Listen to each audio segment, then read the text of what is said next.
My mom it was like she died too, you know? Not physically or anything, but emotionally.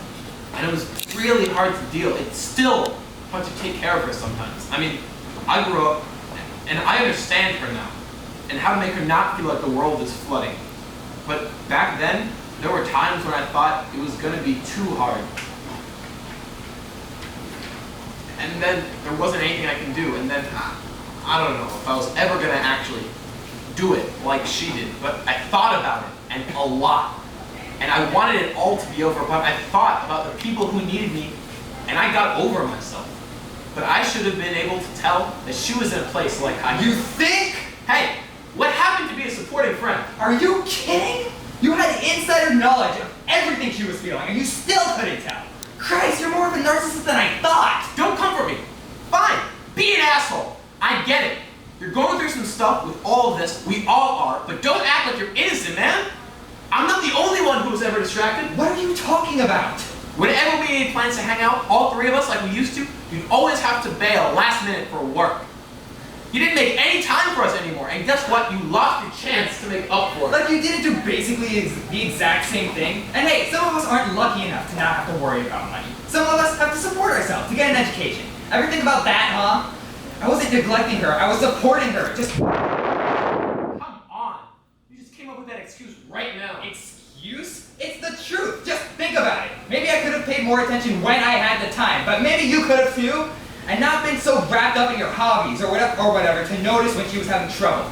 But people have flaws, like inherently, right? We totally learned that in English class, and honestly, level with me, see?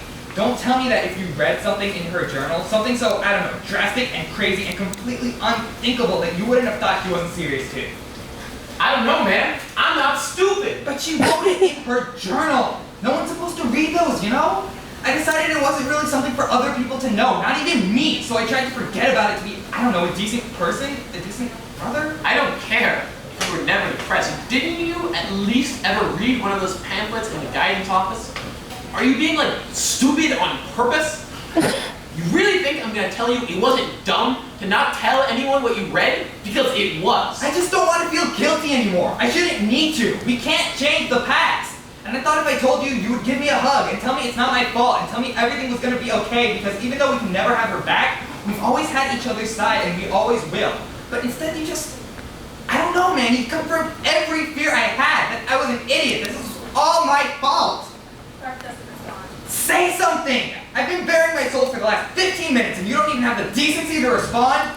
Clark goes down into a squat, then sits on the ground and puts his head between his knees, crying silently. Jack is surprised at first, then looks around to see if anyone's watching. Jack is bewildered. He has to think of something to do to comfort his friend. Come on, man. I don't care about the ground. I hope it rains forever. I wish it could get cloudy. I don't like the sun. It reminds me of her. The sun reminds you of her? It's the sun. Yeah, everything happy reminds me of her. And everything sad, too. I just want to drown in the rain. Puts his jacket on the ground next to Clark and sits on it. Don't say that, man. We've got to be the ones to live. For her now more than ever. We've got to make sure that no one forgets her. We can make her live forever if we don't do anything stupid ever again. Well, we don't stand a chance. We'll do something stupid in 5 minutes. Yeah, I know. But we can try. She always used to tell me that. Even if you can't accomplish your goal, as long as you try, the only person you're disappointing is yourself. Everyone else will just see your effort. She tell you that right before you lost the science fair in the 8th grade? I think she did, yeah. And before the debate competition freshman year. You vomited on Principal Jackson. That's the one. But it didn't matter that I lost, or that I threw up on the principal. It just mattered that I was trying my best, and she believed in me. We've got to make sure everyone remembers how smart she was about those things. Totally wide beyond her years. Fuck, man. Now she'll never get to see those years. She seemed so smart. How could she be so dumb enough to do this? I don't get it. I don't think I'll ever be able to live with it. If I can't know why she did it when she was so smart. Well, didn't you almost? Not that I should, like, bring that up or anything. I just... No, you're right. But the thing is, before I was really going to make up my mind about it, I did the same thing as her. I started sending out warning signals, cries for help, mentioning suicides from the news or how easy it would be to die from stuff just around the house. Shit. I thought of anything but crappy. I mean, I'm sorry. I don't mean to be so stupid. I just can't help it. I guess I can be self-centered too. Uh-huh. Come on, man. I don't mean to be. You gotta know that. You know what, dude? Just shut up. I'm trying to make a point. Look, the thing is, when I would talk about all that stuff, she's the one who noticed.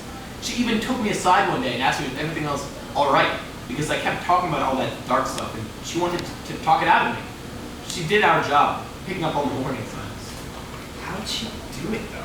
I don't know. She told me how we would always be the Three Musketeers, me, her, cheering you on basketball games.